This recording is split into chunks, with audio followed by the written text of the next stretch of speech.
Bonjour à toutes, bonjour à tous, bienvenue dans ce deuxième numéro de Rognac Mag TV. Installez-vous confortablement, on va passer une quinzaine de minutes ensemble. Pour cette deuxième émission, nous sommes allés à la rencontre de Rognacaises et de Rognacais qui s'organisent pour faire face à la crise dans laquelle nous nous trouvons toutes et tous depuis de longs mois.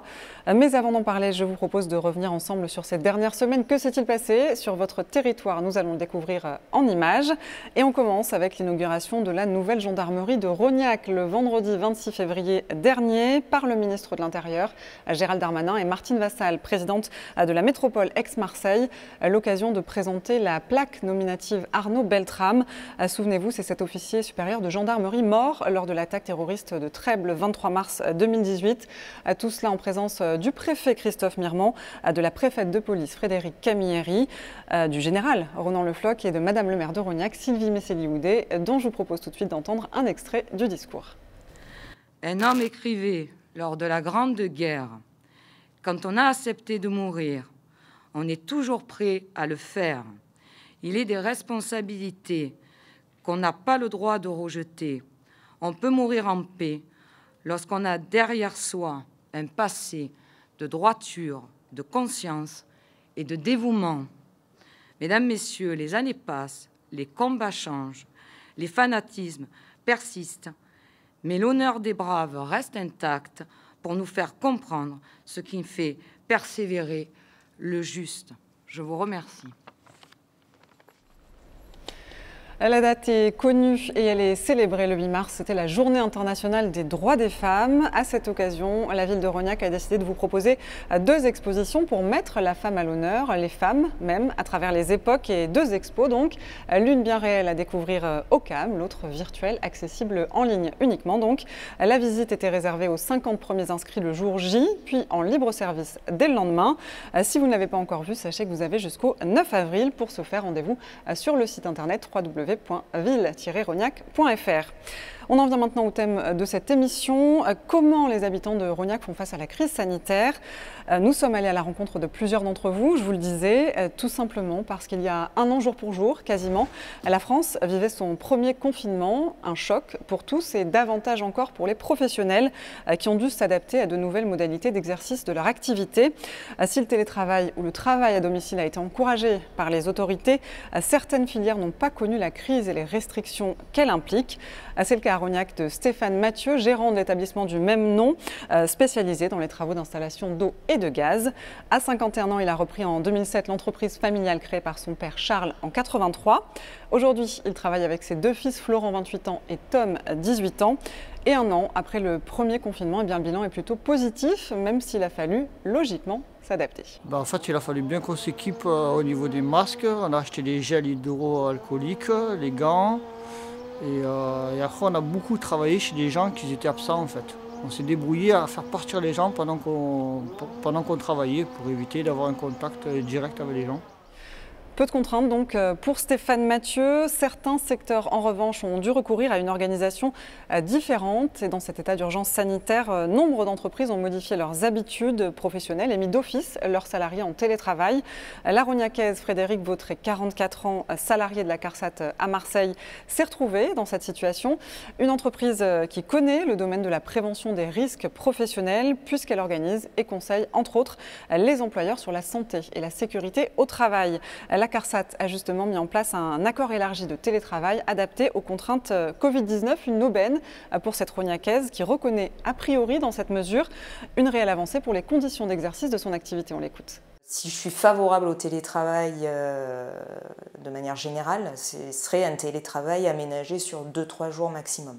Un télétravail à temps complet ne me paraît pas positif personnellement en termes psychologiques, où effectivement les journées sont chronophages, répétitives et sont assez longues suivant les journées parce qu'on ne voit personne, il n'y a pas d'interaction, il n'y a pas d'échange direct avec les collègues, avec sa hiérarchie.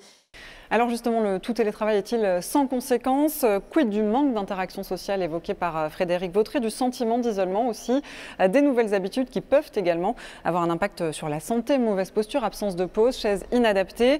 Les cervicalgies ou autres dorsalgies sont alors à surveiller de près. Quels sont précisément ces risques? Comment les éviter? Pour répondre à ces questions, nous sommes allés demander quelques conseils à Françoise Biasini, masseur kinésithérapeute ici à Rognac. Regardez. Pensez déjà lorsque vous êtes assis à bien caler le dos contre le dossier où vous vous trouvez. Au niveau du poste de travail, beaucoup de gens utilisent des écrans d'ordinateur, donc il faut vraiment penser à avoir le regard à hauteur de la partie supérieure de l'écran. Les bras doivent être plutôt à 90 degrés et doivent reposer sur le bureau pour l'utilisation de la souris. Pensez à avoir le tronc, cuisses, jambes, pieds à 90 degrés, ce sera la meilleure installation. Après, évitez de rester trop statique, bougez toutes les heures à peu près, levez-vous, bougez un petit peu, 5 minutes, buvez, évitez les grignotages bien sûr, contentez-vous de vos repas, n'en profitez pas parce que vous êtes à la maison pour manger tout et n'importe quoi.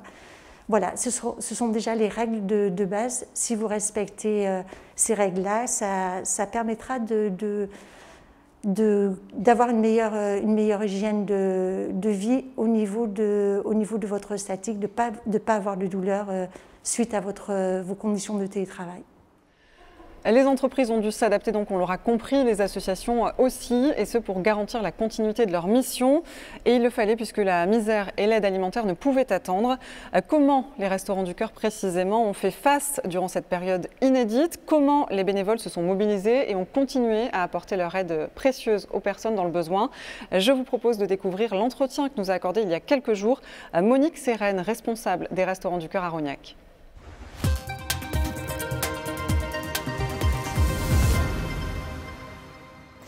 Monique, bonjour.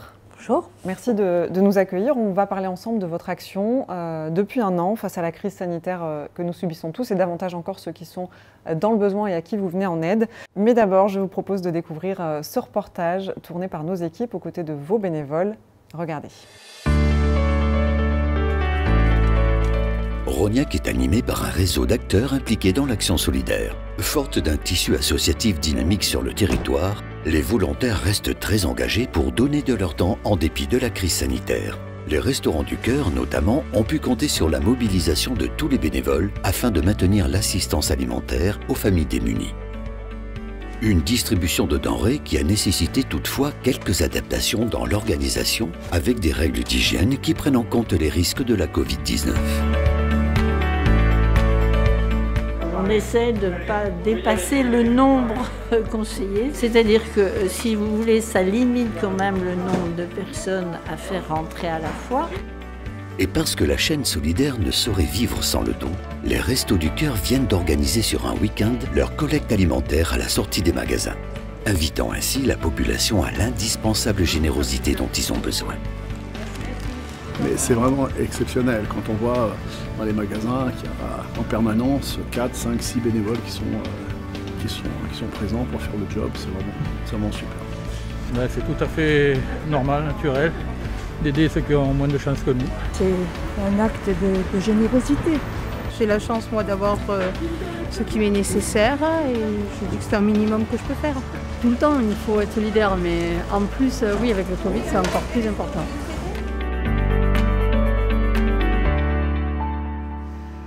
Monique, le maître mot, ça a été l'adaptation pour tous, évidemment, mais s'il y a quelque chose qui ne change pas, j'ai envie de dire, c'est la misère, crise ou pas crise, les difficultés auxquelles on peut être confronté malheureusement. Comment vous avez accueilli au Resto du Cœur l'annonce du premier confinement? Pas très bien, pour être honnête. C'est-à-dire on ne savait pas trop, les quelques jours qui ont précédé la décision du confinement complet, on se posait beaucoup de questions. Bon, on avait des instructions de la part du siège qui avait décidé de fermer pendant une semaine. De temps de se donner, de voir comment ça allait tourner, ce qu'ils avaient. Alors, je ne sais pas si vous savez, mais à Rognac, il y a eu un problème particulier, c'est que l'ensemble du bâtiment ici a été bouclé par la municipalité, par arrêté du maire. Donc, nous n'avons pas été capables d'ouvrir au démarrage de la campagne d'été en 2020. Bon, il y a eu des échanges de courriers, d'interventions, etc. On a fini par ouvrir et là, les instructions que nous avions, c'était ne pas faire rentrer le public dans les locaux. Donc on préparait tous les colis la veille et le lendemain, les gens se présentaient, donc restaient à l'extérieur, se présentaient, on avait mis une espèce de petit peu de, comment dire, de banque, hein, oui, bien sûr. Et on leur remettait les colis à ce moment-là. Donc avec instruction, masque, enfin pour nous déjà, nous tous à l'intérieur, et puis on exigeait aussi qu'il y en avait des masques, et ceux qui n'en avaient pas, de leur en fournir un. Donc on a travaillé comme ça tout, ce qu'on appelle nous la campagne d'été, qui démarre en général au mois d'avril et qui se finit fin octobre. On a travaillé comme ça.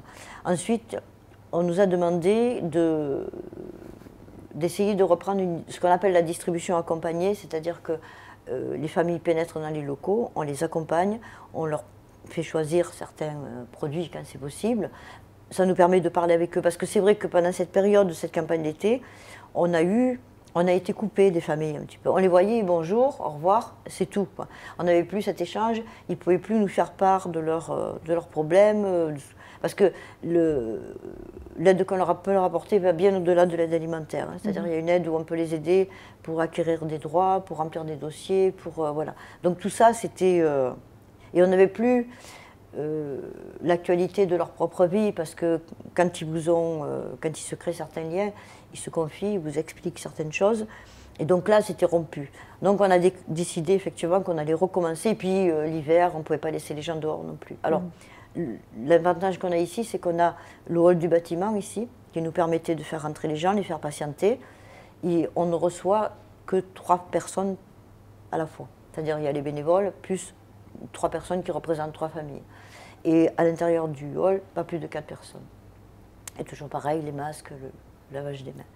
Et donc, pour faire face à tous ces problèmes de Covid, on a aussi augmenté la distribution des produits d'hygiène. En dehors du traditionnel, on a augmenté la distribution de savon, on a distribué des masques, du gel hydroalcoolique. Tout ça, c'est venu en plus, et des instructions qu'on leur donne aussi pour faire ça. Donc ça n'a pas été simple, mais bon, on l'a fait. Il a fallu s'adapter, mais ça a été, ces nouvelles contraintes, ça a été plus lourd du coup pour vous au niveau de l'organisation ou pas?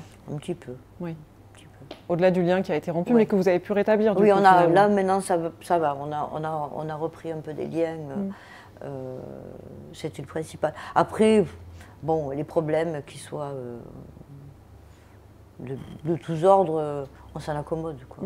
C'est-à-dire, on est un peu bénévole quand on est vraiment bénévole pour ces causes-là, je veux dire, on s'adapte chaque fois, on trouve toujours des solutions. Oui.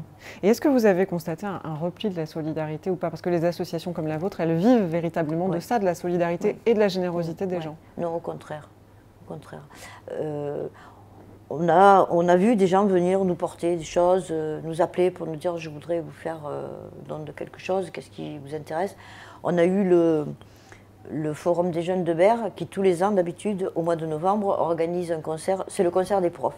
C'est-à-dire tous les profs de musique et de danse du Forum et les profs d'art plastique réalisent un spectacle, mettent aux enchères des œuvres de leurs élèves. Et ces enchères se payent au moyen de produits alimentaires. Et les gens qui viennent au concert payent au moyen de produits alimentaires. Donc tous les ans, bon, bien évidemment, cette année, ça n'a pas pu avoir lieu. Donc ils ont organisé leur collecte de façon différente, ils sont venus nous l'apporter. Moi je trouve qu'au contraire, il y a eu un regain de solidarité, plus de prise de conscience des gens. Ouais. Ouais. Vous avez on l'a vu au niveau de la collecte, hein, c'est clair, on était plutôt pessimiste compte tenu des circonstances, bien sûr. Et en fait ça a été, on a fait beaucoup plus que ce qu'on fait d'habitude.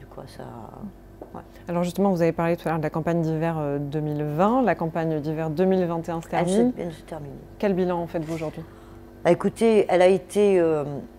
alors, on a eu une augmentation des familles accueillies. Cette année, on a inscrit 150 familles. Voilà.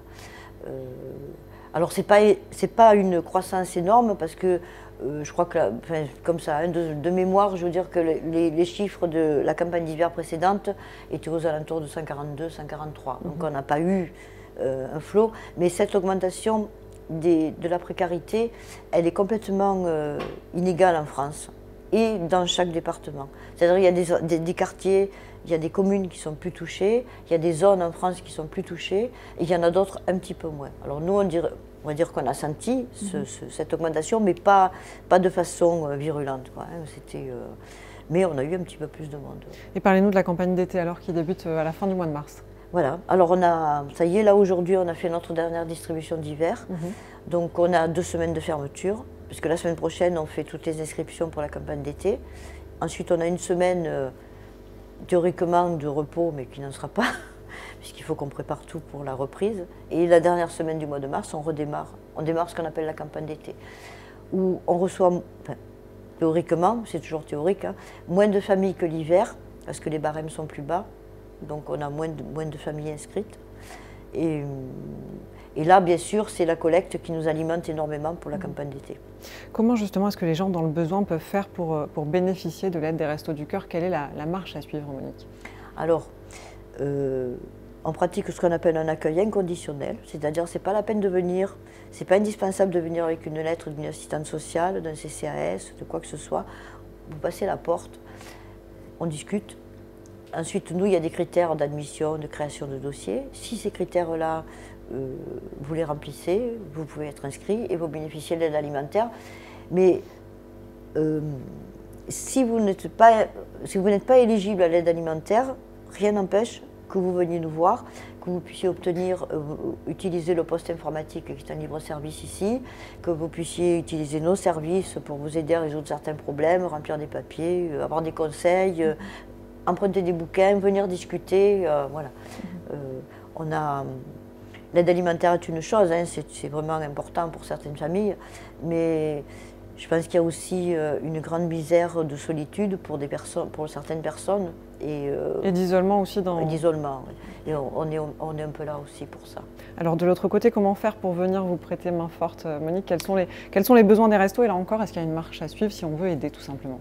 Alors, pour les gens qui veulent nous aider, il faut venir nous voir ou nous appeler. C'est vrai qu'on établit une petite discussion, justement, ce qu'on disait tout à l'heure, c'est-à-dire que ça ne soit pas juste un passe-temps, parce que ça ne peut pas être un passe-temps. Si on n'est pas impliqué vraiment en se disant, moi j'ai du temps libre et je veux essayer de le consacrer aux autres, bon, dit comme ça fait un peu... Mais c'est vrai que c'est nécessaire, parce que sinon, ça risque de ne pas plaire. Où on n'aura pas assez d'empathie avec les gens. Voilà. Donc nous, on discute un petit peu avec la personne. C'est un engagement, c'est-à-dire il n'y a pas d'engagement juridique, hein, mais on signe quand même un engagement moral, on va dire. Voilà. Et il y a une espèce de, entre guillemets, de période d'essai de 3 mois, où on se dit, voilà, on se donne 3 mois aux futurs bénévoles et à l'équipe pour dire ça va, ça me convient, et nous dire ben, ça va, ça convient. Et ensuite, après, bon, il y a des formations mais qui sont faites au niveau du siège à Marseille. Mais sinon, tout le monde peut venir, hein. Bon, y compris les mineurs, avec autorisation des parents, bien sûr. Voilà. Merci beaucoup Monique en tout cas, et bravo pour tout ce que vous réalisez évidemment au quotidien avec vos équipes. Merci. Merci à vous.